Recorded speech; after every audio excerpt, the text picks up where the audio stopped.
This week on Standpoint, we assess Nigeria's 65-year journey since independence, a story of promise, setbacks, and resilience. As the Tinubu administration pushes bold reforms, is there real hope for national transformation? Stay with us as we unpack the past, confront the present, and explore the path to Nigeria's future. Hello, and thank you for joining us. I am Precious Amayu.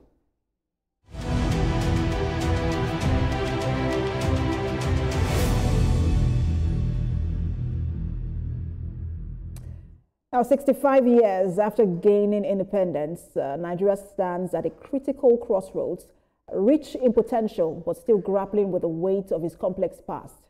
Once hailed as Africa's giant, the nation has endured military coups, civil war, corruption, insecurity, and deep-rooted ethnic and political divisions.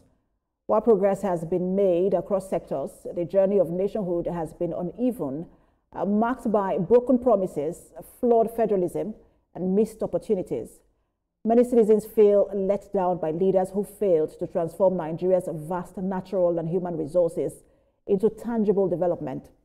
However, under President Bola Ahmed Tinubu, there is a new sense of direction. His administration is pushing bold reforms, removing the long-standing fuel subsidy, sanitizing the foreign exchange market, restructuring tax systems, and prioritizing infrastructure across all regions. Although the reforms have brought hardship, the government insists they are necessary to reset the economy and build lasting institutions. There is renewed emphasis on youth empowerment, security, inclusive governance, and intergovernmental cooperation. But key issues remain over bloated governance, controversial elections, and calls for true restructuring.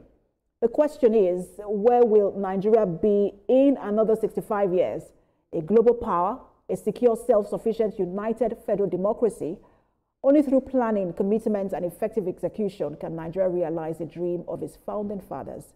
And as many will say, the time to act is now. Now, joining us on Standpoint today as we assess Nigeria's 65-year journey since independence, and we have distinguished guests. We have from Lagos, in our Lagos studio. He is Honorable Kalijaye Paul. He has a PhD, so I have to say PhD. But he is a member of the Federal House of Representatives, representing Jeremy Ifelu, the federal constituency. He will offer a legislative perspective on Nigeria's progress and ongoing reforms. And from the business and diaspora engagement front, we're joined by Prince Aliyu Audu, the Vice President of the Irish-Nigeria Business Association. He brings a global viewpoint on Nigeria's development, investment climate, and international standing. Good to have you, gentlemen. Yeah, nice being here. So let me begin here in the studio with Dr. Paul. Just look at Nigeria. As we look at Nigeria's 65 years, I'm not sure where you were at the time where Nigeria were born at the time, when Nigeria got independence. But Ali, for the years you have lived, I mean, you've seen Nigeria through, decades. What do you make of, our journey so far and where we are now? Well, thank you very much. Let me affirm the fact that at independence, I was already a Nigerian. So it means that I was born before independence. So I have been part of the journey all through. As a kindergarten, as a toddler, as somebody who has witnessed the metamorphosis of Nigeria as a nation that was living the promise of agrarian economy. A nation that was, propelled by agriculture. The days of groundnut pyramid, the days of, people, the cocoa board, the day of all of these things. Of course, that was how we started as a nation. So we didn't start as an oil economy. But of course, we have also gone through, like you have said in your intro, through checkered history of the First Republic, of course, the aborted First Republic. Then you have the military, which of course spanned quite a number of time, and of course, which of course was kind of a setback. But then, thank to God that we're having unbroken democracy for over 20 years. That is to say that we have come of age, and then we have overcome our interregnum, as it were. Now, to now trace the journey back again to say, okay, how did we live as a people before now? Then we want to say, people always want to say, oh, gone are the good old days. I don't pray to say that. I want to look at the days that I'm living, the days that would, the future portends for me. So for me, yes, you want to understand that from the early 60s, there used to be a song, and I say it over and over. In Yoruba parlance, they say, that the country is tough, there is no money. So it means that money has become a phenomenon that will all chase all through our life. Whether yesterday, today, or tomorrow. So there is no time Nigerians have come to say, oh, the country is good. I wish that we cannot say the country is good. And that's what should be our new parlance of song. To say that, the days were good. People will generally sing songs that that goes with how they feel at the moment. If you're happy, you're likely to sing a Thanksgiving song. If you're not, the song is likely to be a cry for help or that, something that is sorrowful. So should you force people to sing a song that they don't feel, doesn't that then mean that we should try and turn the country around so that people can sing a better song? Yeah, like I've said, in the early 60s, they said the country is not good. Today, the country is not good. When will the country be good? So a better song will come when we all have good governance, which is very germane to good days, when we have good participatory democracy, where the votes of every Nigerian count, where we also have a reorientated country, a country where patriotism is there for all of us, a country where even when the prices of commodities are falling, what happens to the market woman? How well is he ready to reduce his own prices? We'll get to that part of the conversation where that collective responsibility part of it. But I want to bring in Prince Aliyu Audu, in Abuja's studio into the conversation. Dr. Paul said something that I find very striking. He mentioned something about the good old days, and when you speak to Nigerians who as old as maybe between 40 to 60, 70, 80. Those who were born from in the 1980s, or early 90s downward, you would hear the conversation around the good old days. He has talked about he wants to see a better Nigeria. I know we're a religious country. We are very prophetic when we speak. Nobody wants to see a better yesterday. But in terms of where we are as a nation, do you also think that we share the story of good old days? Yeah, thank you very much for having me. Yes, I believe we had the good old days. Let's not forget that when we got our independence, Nigeria became independent and we started from afresh. So as we started from afresh, we need a period of time, a gestation period that we can get ourselves together, grow our industries, create employment, so on and so forth. And that is the period of the 70s and the 80s. And now, during that time, you will understand that I think Nigeria was more prosperous in the sense that we had more industries in Nigeria. If you look at it, we had in the 80s, we had the Peugeot, we had the textile industries, we had the Volkswagen. I remember when I saw a video when President Gowon commissioned the Volkswagen plant in Lagos. We had different industry. We had Leventis. We had the Naira was stable and strong. We had Nigerian Airways. So those actually were the good old days because then things were moving. We had industries and a lot was moving in different parts of Nigeria, be it the north or the south. We had the granite pyramids. And agriculture was thriving. I think at some point we're supplying 20 to 30% of the world cocoa. We had rubber in Sapele. So Nigeria was booming then, and we were moving somewhere. Well, that is the 80s, the good old 80s, and possibly early 90s. But that is not the story now, and that's what we're talking about. Now, normally, if you compare us to our peers, like the BRICS countries, for example, Malaysia, Singapore, so on and so forth. They were also at that point that they were striving and trying to get things into place. And if you compare both countries now, they've gone very far ahead of us.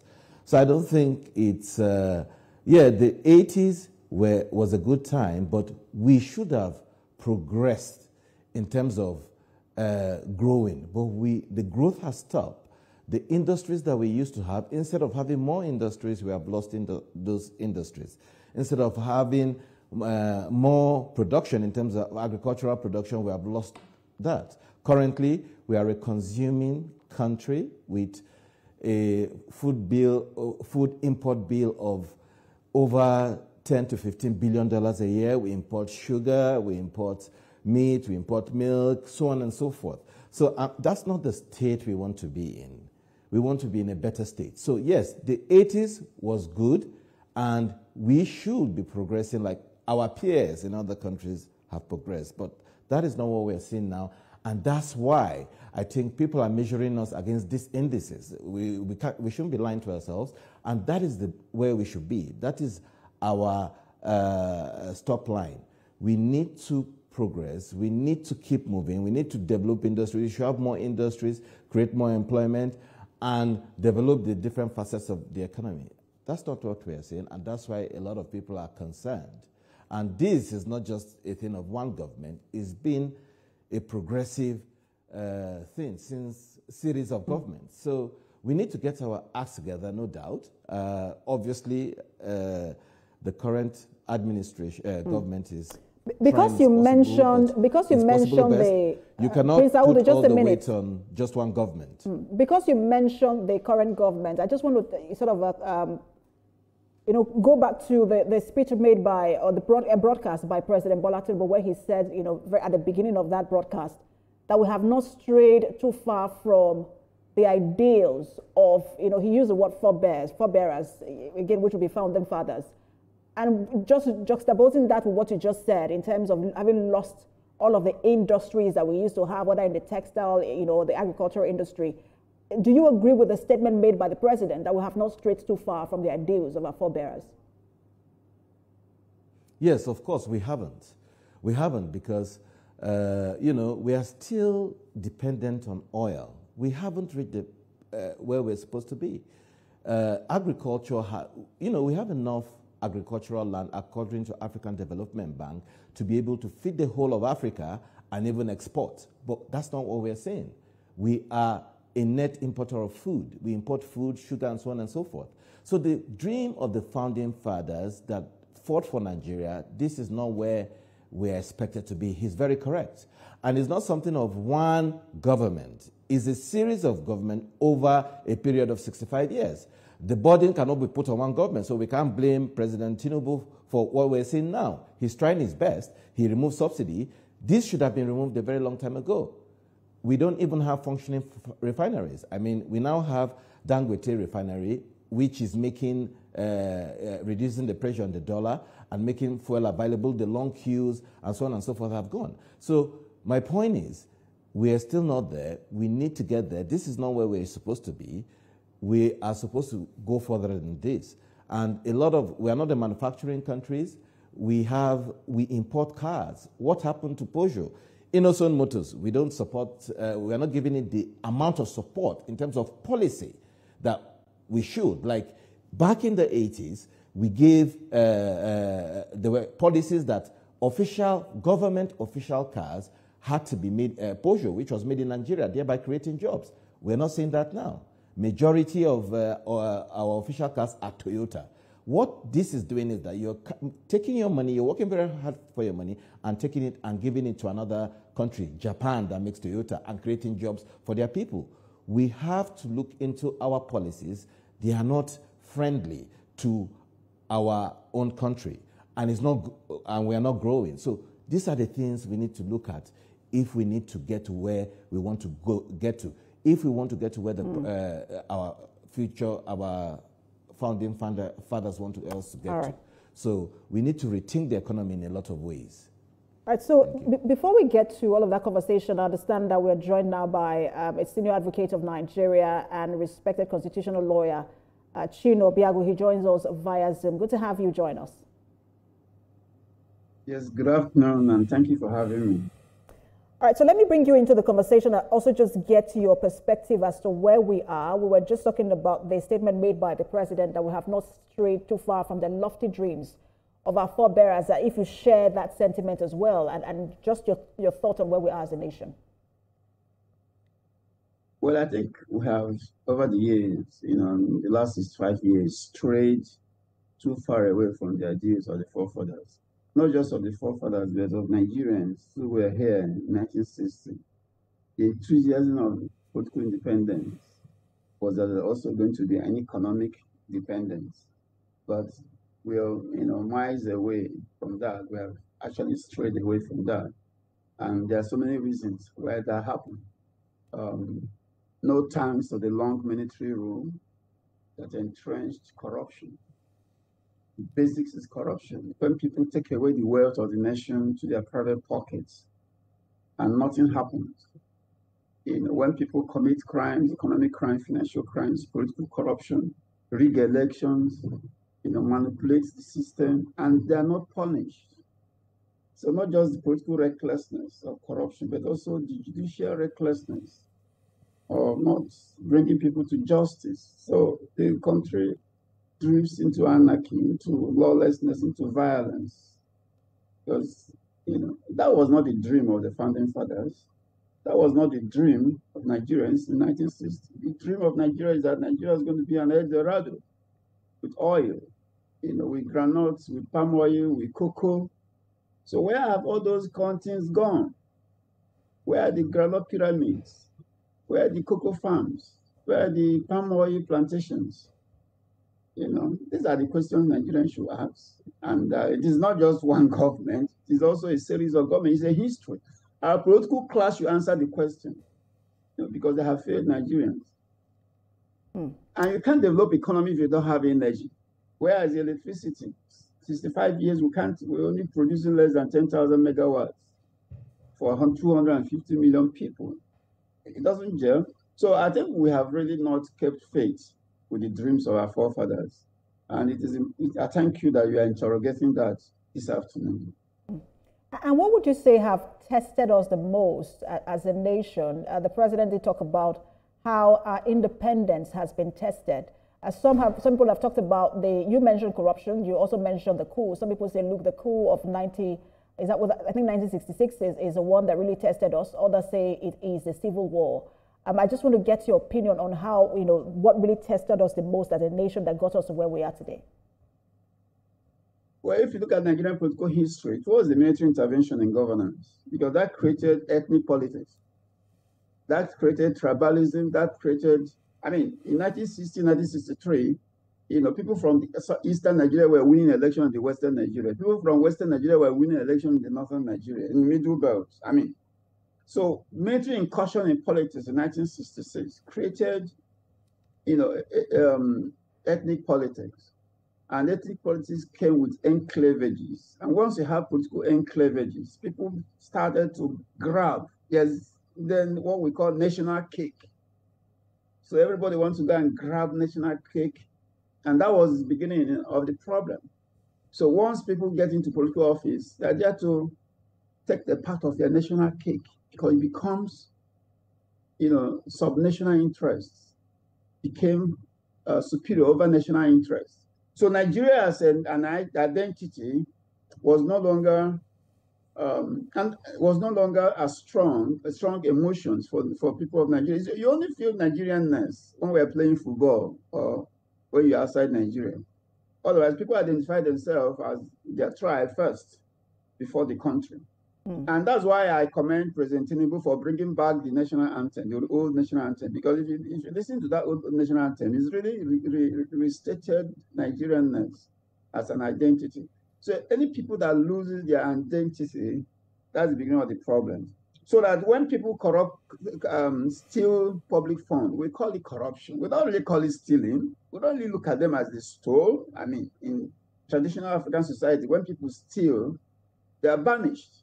So we don't really think it's bad, and people from their locality, from their tribe, justify it. Oh, well, it is our turn, and he stole. So and so what?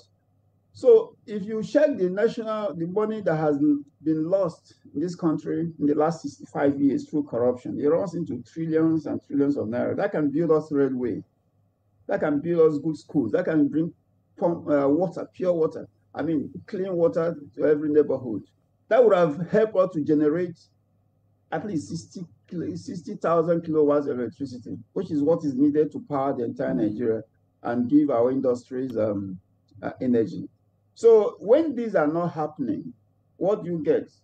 Abject poverty. Industries are closing down, like my colleague in the studio said, and there's no petrol. I mean, there's no refinery. We have to import fuel, and once you import fuel and the cost of energy is high, then the cost of living will be high. People will suffer. So I don't really. I think the government should have removed the subsidy without first fixing the refinery.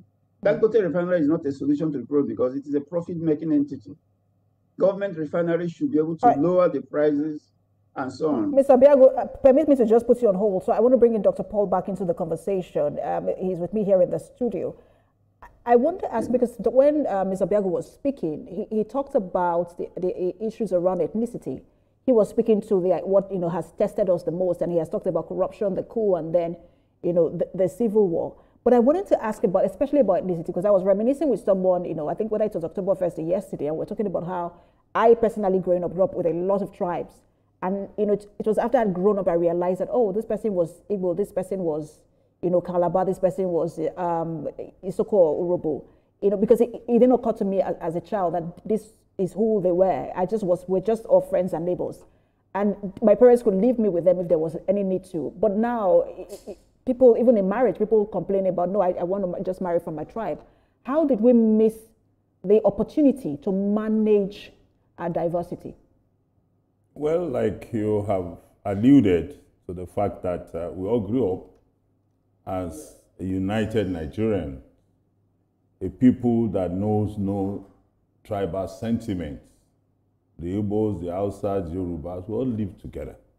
But come to think of it, the 1966 coup was tagged a tribal coup. The Civil War also was very tribalistic. The Igbos wanted to go.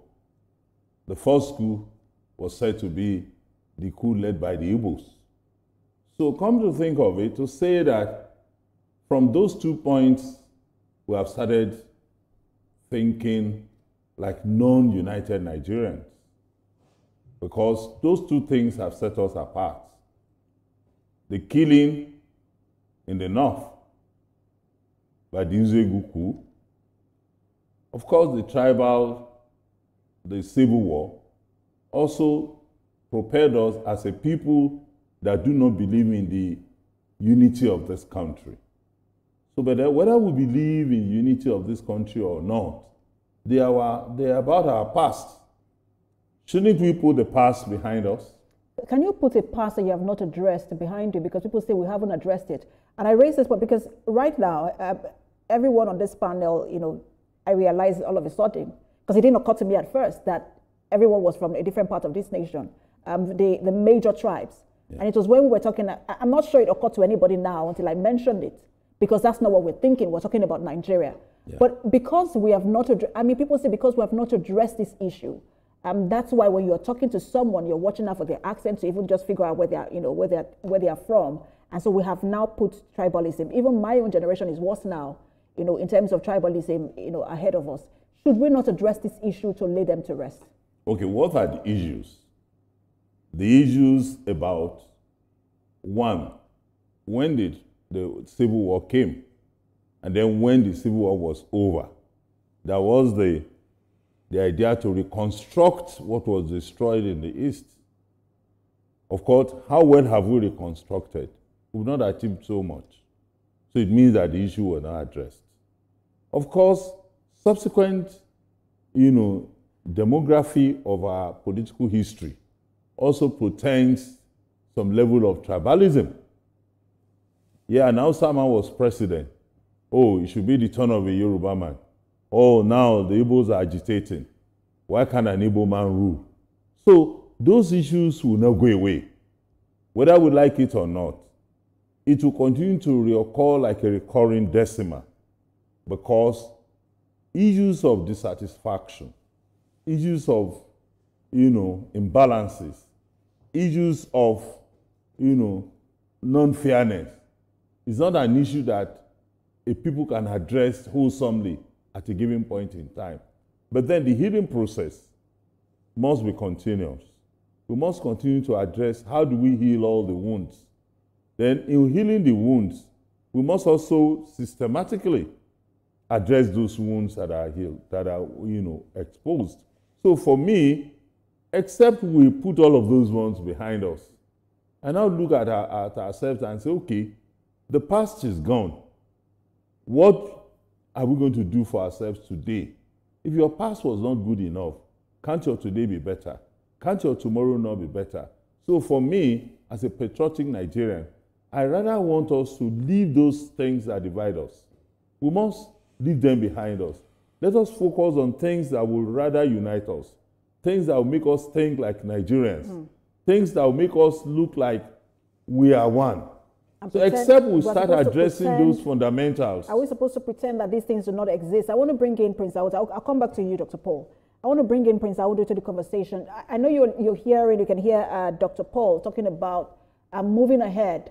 Some say that, look, it's going to be very difficult to move ahead, because when you hear the story, there are a lot of books and a lot of narratives. Everybody's speaking about it from their perspective.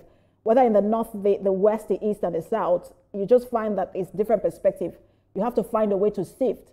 And some say, look, if we do not address all of this narrative and all of this perspective, for a lot of people, we haven't yet attained a nationhood. We're just a country, and if we do not address it, we'll continue to be just a country. I want to get your old perspective on that. Okay, thank you very much. First of all, I'd like to thank the current administration in their pursuit to bring in foreign direct investment through NIDCOM, because they have been doing quite a lot in terms of encouraging investment into this country. Now, anywhere you go around the world, in America you have issues of black and white, not getting along. In most countries you go, there are these issues of different tribes or different color. This is how we are as human beings. There's always an issue. There is no country that, everybody gets along. Even if you go to Britain, there's the issue of the Indians should rule or the white man should rule. These are mundane issues that most countries face. But nevertheless, if you go to China, there's the issue of the Tibet with the Chinese and so on and so forth. Nevertheless, that should not stop us from developing, because talking about those issues, they're going to be there. Are you going to be able to solve those issues? I think it's going to be practically impossible. We have to look at what is our priority. No matter there are differences as Igbo, Yoruba, or Fulani, it does not matter. We still have to eat. We still have to be able to survive. We still have to live in security. We still have to move forward. Our children still need to go to school. So what are our priorities? The priority is the economy. Where we are right now is not a very favorable position. And if you look at countries like Rwanda, they had the Tutsi and the Hutsi fighting, but they were able to go past that. And today, Rwanda is leading Africa in terms of sustainable development. So I do not think what we need to focus on is a strong leadership that will bring all of us together and tell us what our priorities are. We should operate on a merit system, especially at the top level, in terms of who is going to handle this or that, because that is where we can succeed. You have to put the right brains in the right places to drive the economy. Allow me put you on hold. We have to go on a break. So it's very, very important. Allow me put you on hold. We have to go on break. When we return, you will complete your thoughts, and then we'll also bring in Ms. Abiagu into the conversation. Stay with us, everyone. We'll be back in a moment.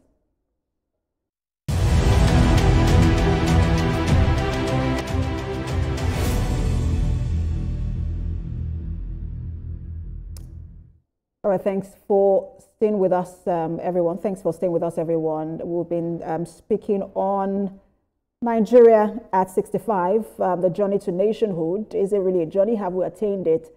And then you're watching Standpoint. But we've been speaking with our guests, three gentlemen. We've been speaking with the Senior Advocate of Nigeria, Chino Obiago, who joins us via Zoom. We also have Prince Aliyu Audu, who is, speaking on from the investment angle and also from the angle of Nigerians in diaspora.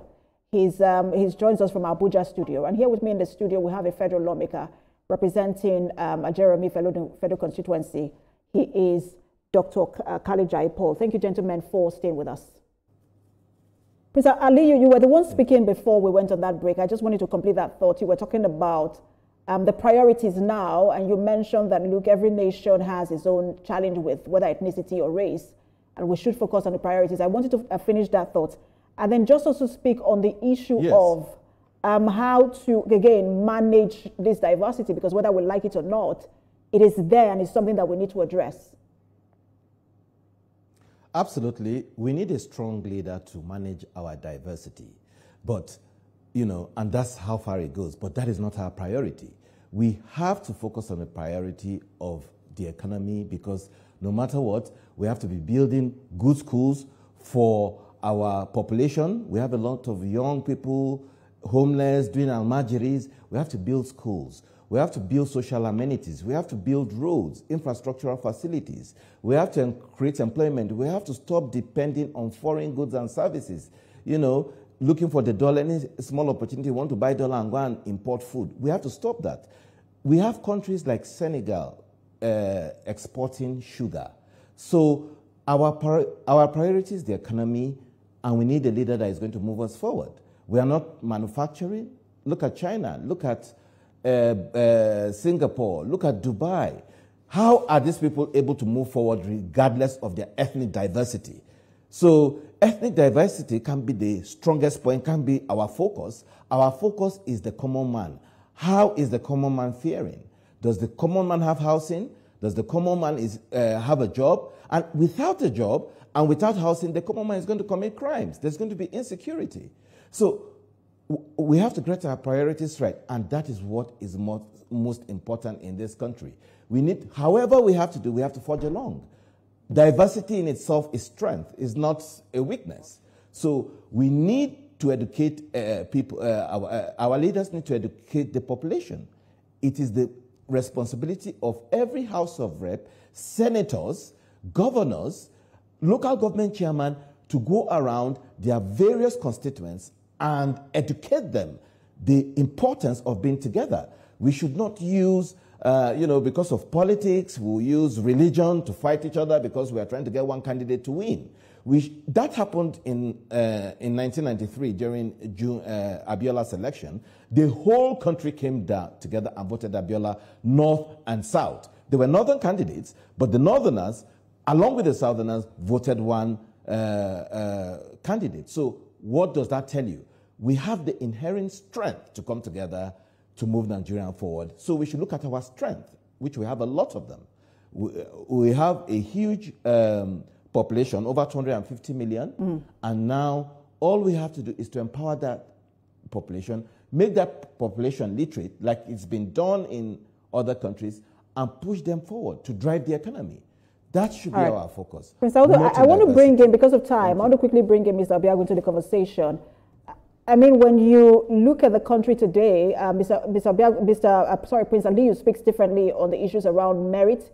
He speaks on the issue of education and then welfare in terms of economy for Nigerians, and that addresses for him all of the, will I call it, just maybe the issues around marginalization that people talk about. But he also said, our diversity is a strength, which is true. But some people will say, look, when you weaponize a strength as politicians have done, it tends to become a weakness. For you, how should we address, do you agree with the points that he has made?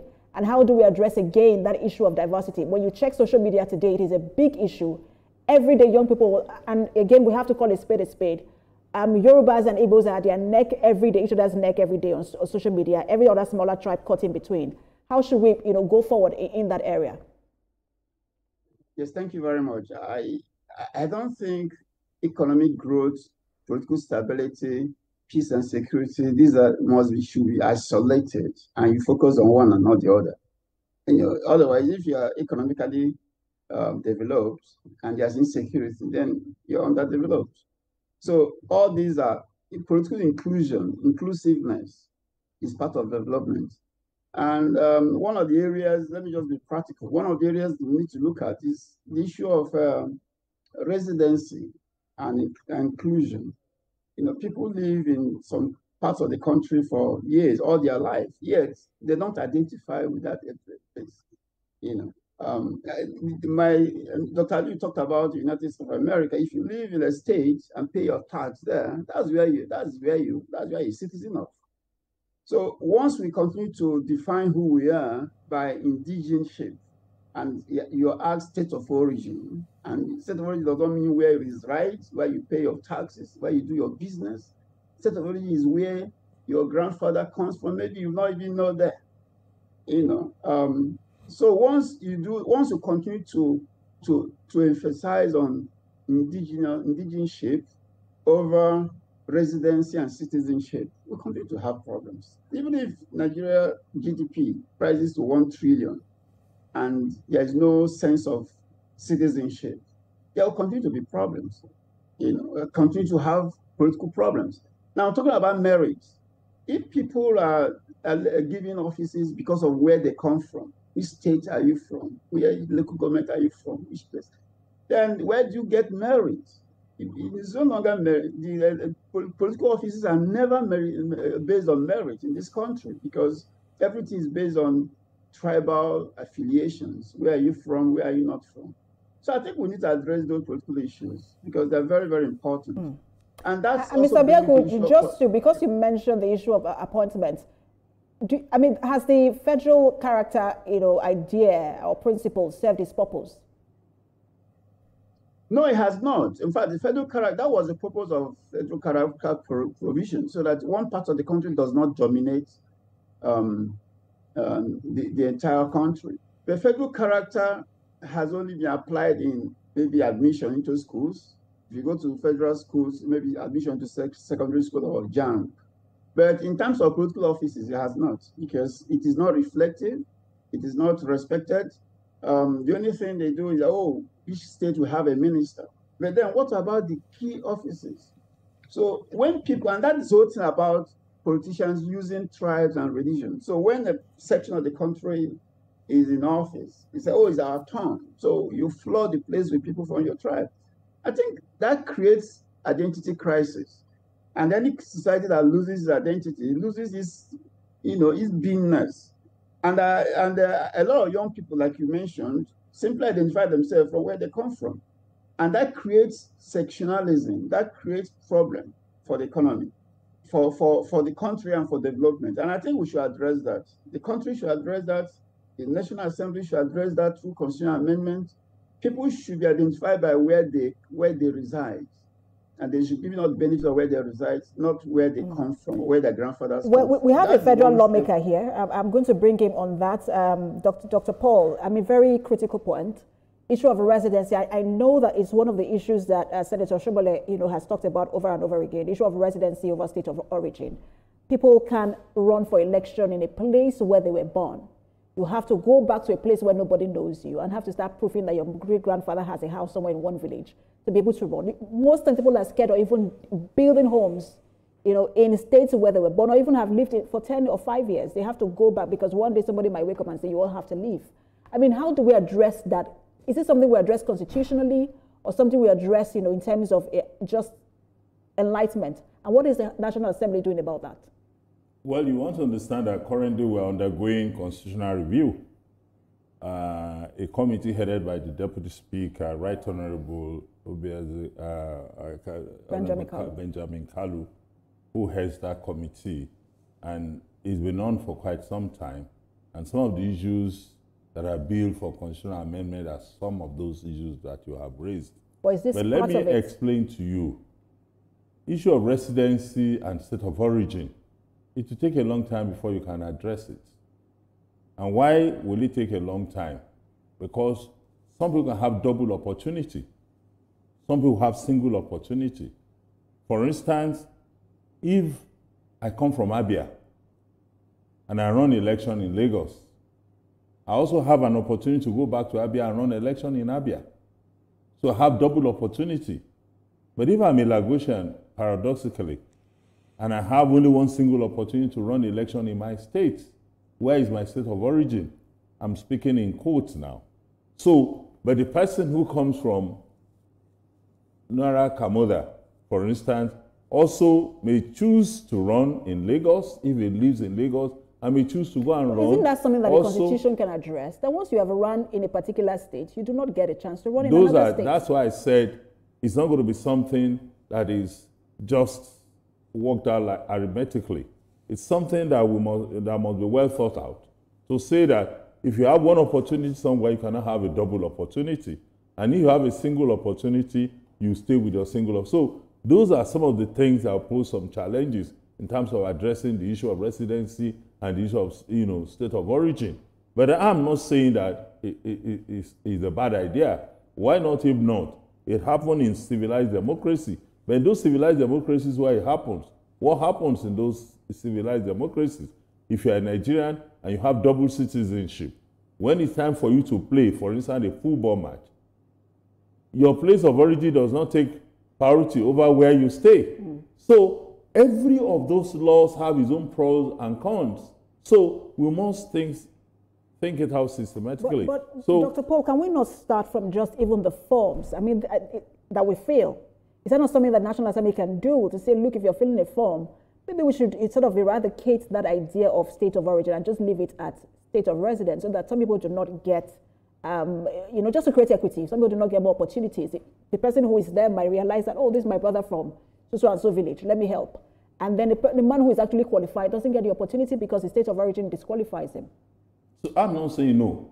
But what I'm saying is that it's not something that is worked out on a studio level. To say, oh, this is how it should be. It must be well thought out. To be sure that we're not getting things wrongly. If you want to correct something, you don't create another problem. So it could be created. For instance, the issue of the right of women to have a seat is being addressed very, very well in the National Assembly in terms of constitutional amendment. To say, look, we need more women in the National Assembly. And then what do? We'll create some seats for women, special seats, which will not affect other people who want to contest their normal federal constituency or senatorial seat. Let's create it. Of course, it's already in the pipeline. And all the other things, just yesterday, I was reading also in a group WhatsApp to talk about the state police. So there are a lot of things that are fundamentally wrong about us as a people. It's not about state of origin alone. It's not about indigenship alone. It's not about state police alone. It's not so many things. It's a diverse nature. So therefore, in addressing constitutional review, you must, for instance, there are issues of creation of states. People are agitating, we need more states, we'll be marginalized. We have more states in the north than we have in the south. We have more states in the northeast. We have more states in the south-south. So those are issues. But then in addressing those issues, you must also be very careful. You must also think it out and ensure that you can address the problem permanently. It's not a problem that will jam it, but you see, the more of constitutional amendments you do, the more of further amendments you will also require. For instance, we're talking about constitutional reform. We are talking about electoral reforms. I'm a member of the House of Reps Electoral Committee, in the House. I'm also looking at the various issues that we have raised in terms of electoral amendments. And then, like Professor Tayo said, that the way we are looking at constitutional amendment, we will amend the constitution to the extent that our national budget cannot fund our reforms. I have very little time left. I want to quickly bring in, I want to ensure that everyone gets, again, we're talking about equity. I want to ensure that everyone gets, a fair amount of time. Prince Awudu, my question is for you. I just want to talk about Nigerians in diaspora. Have we done well in giving them a sense of belonging? When you speak to them, are they proud to be Nigerians? And how, just in terms of moving forward, how do we ensure that we protect and give Nigerians in diaspora a sense of belonging back home? Okay, thank you very much. Yeah, Nigerian diaspora community is a very, again, I'd like to thank the president and the NIDCOM under the able leadership of Honorable Abike Dabiri that has gone around encouraging diasporans to come to Nigeria and invest through the Nigerian Diaspora Investment Summit, which takes place between 11th and 13th of November this year at the Banquet Hall Villa. Now, the Nigerians in diaspora control about 20 to 30 billion dollars in remittances to Nigeria alone. And that's almost the size of our budget. Now, have we given them fair representation? What I will say is no. They don't even have voting rights. Now, if just the few Nigerians that are outside Nigeria are controlling that level of economy to the size of Nigerian economy, why can't we recognize these people? Why can't we bring them into Nigeria to invest? Why don't we make the ease of doing business easier for them? There's a lot of steps that we need to take, which the House of the National Assembly and the presidency have to work together in order to encourage them. Like, for example, setting up Nigerian Diaspora Trust Fund to encourage diasporans. These people have a lot of knowledge. Not aside money, they also have knowledge. You can see a lot of countries, Canada, United States, UK, is coming to Nigeria to fetch these people and take them, offering them visas and so on and so forth. Nigerians are in the best places in the world. Just a couple of days ago, the president was with Ogunlesi, one of the richest Nigerians that bought over Gatwick.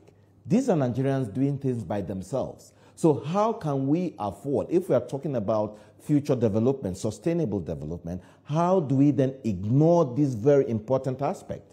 It has to be all hands in. The National Assembly, represented by my colleague, should take steps to encourage or to include diasporans in voting rights. Take steps to encourage Nigerian diasporans to come and invest in Nigeria by collaboration, by setting up trust fund. Be deliberate. Reach out to them. During Obasanjo's tenure, he used to go out and meet different diasporans in different countries. I think the president doesn't need to do that. The president's already going to so many places. Why can't the National Assembly take up this mantle? You can't just sit in, in Abuja. You have to go around, reach out to people that will come to your various constituents and invest. I think it has to be all hands in.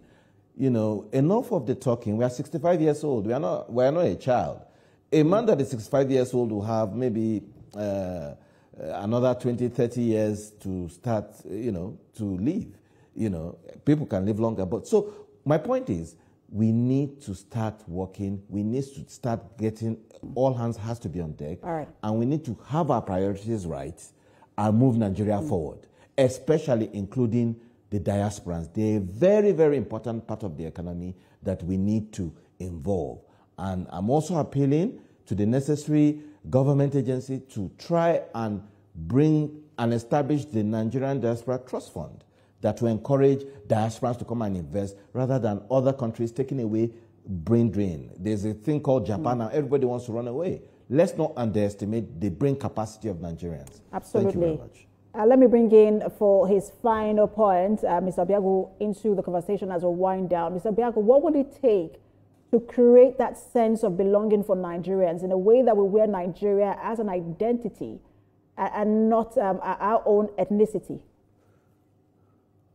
Yes, well, I think key thing is give everybody a sense of belonging in the country, especially young people. Young people should be given opportunity to get into offices. Local government councillorship should be age paired for people under 30. Young people should be given opportunity to get into political discussion. People under the age of 25 don't contest election in this country, and it's very, very bad.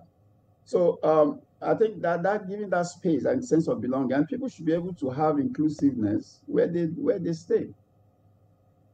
Why do every young Nigerian want to leave the country? I mean, my colleague Dr. B is talking about diaspora fund and all that. Why should we even encourage people to leave the country? Why should medical doctors, almost 90% of Nigerian trained medical doctors are living abroad, and the government hospitals are empty, and then they go there and bring here. So we are creating an enclave where our people's migrant workers remitting money into this country. Is that how we're going to develop our nation?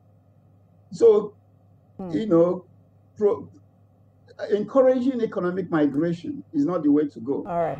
It is creating conducive environments for professionals to remain here and be productive. All right. Thank you so much. We do have to go.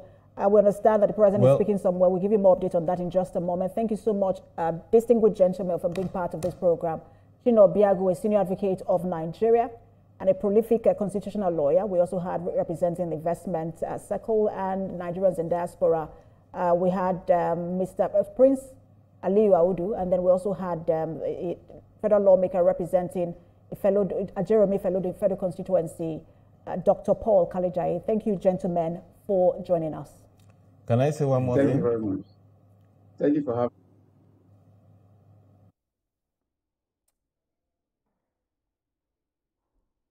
All right, we will. That's why we leave the program today. Remember that you can watch a repeat broadcast at 11 p.m. tonight and 5 a.m. on Sunday morning. But we are going to interrupt our lineup of news now as we cross over to Plateau State, where the president will grace the funeral of the mother of the APC national chairman, Mama Lydia Goshwe Yuwata. Thank you so much, everyone, for watching. I am Precious Amayu.